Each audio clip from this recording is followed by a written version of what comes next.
সারিবদ্ধ হয়ে শতাধিক শিক্ষার্থী ও শিক্ষক গুনছেন নগদ টাকা। অবিশ্বাস্য হলেও সত্যি, এমন দৃশ্য কিশোরগঞ্জের ঐতিহাসিক পাগলা মসজিদের।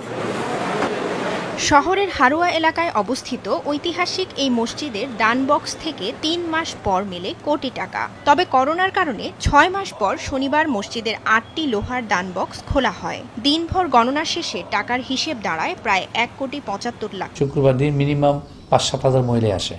পুরুষ তো বাদেই, পুরুষ আরও বেশি আসে। মুরগ আসে, হাঁস আসে, গরু, ছাগল।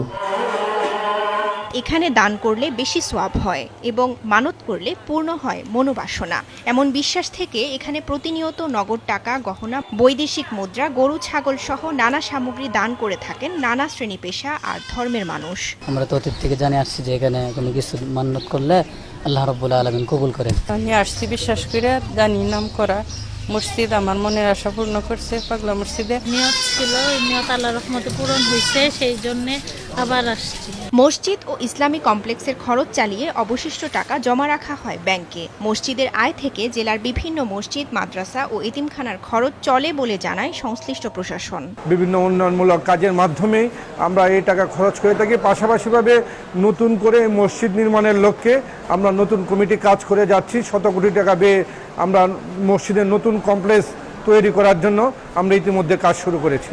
গত বছর টাকার পরিমাণ ছিল ৫,৩৫,৭৬,১৭৭ টাকা। সময় সংবাদ, কিশোরগঞ্জ।